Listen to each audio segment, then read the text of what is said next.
박근혜 전 대통령으로부터 참 나쁜 사람이다라고 지목받았던 노태강 화려하게 부활했습니다. 그것도 문체부 차관으로 부활을 했습니다. 박근혜 정부에서 핍박받은 인물들이 화려하게 등장을 했습니다. 과연 문재인 대통령의 인선의 배경과 생각은 무엇이었을까요? 노태강 국장의 과거 발언 들어보시죠. 대통령이 진재수 과장하고 노태강 국장을 콕 찍어서 나쁜 사람이라고 했다는 얘기는 언제 들었습니까? 증인이 뭘 잘못했다는 겁니까? 뭐가 잘못했다는 지적은 없었습니다. 단순히 나중에 유진영 장관님한테 전해 듣기로는 수첩을 보시고는 제 이름과 진재수 과장 이름을 직접 검증하면서 나쁜 사람이라고 하더라라고 인사를 조치를 하라고 했다고 전해 들었습니다. 당시 노태강 국장이 억울하게 옷을 벗을 수밖에 없었습니다. 그리고 또 있죠. 화려하게 부활한 윤석열 지검장. 화려하게 부활했었는데 2013년 10월 당시 발언 한번 들어보시죠.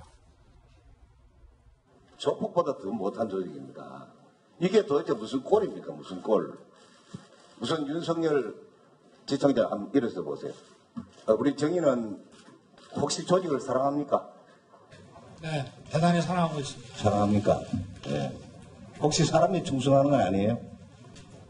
저는 사람에 충성하지 않기 때문에 예. 제가 오늘도 이런 말씀을 드리는 겁니다. 예.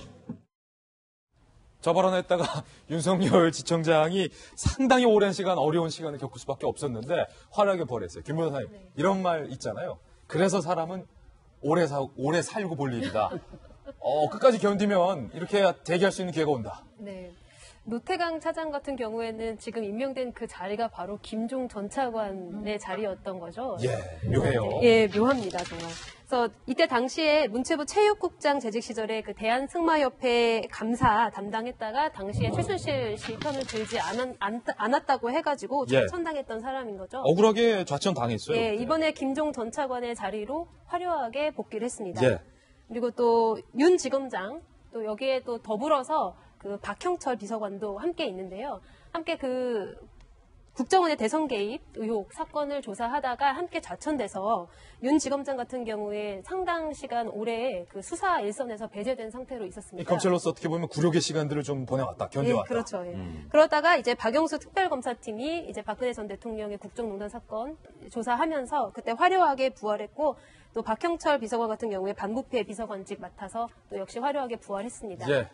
뭐 이런 어떻게 보면은 능력 위주라고 봐도 상관은 없을 것 같아요. 네. 왜냐면은 그 자리에서 본인들의 일을 어떤 그 압박에도 외압에도 견뎌내면서 끝까지 자기 할 말 다 하는 이런 것도 일종의 능력의 하나로 평가받을 수 있을 것 같고요.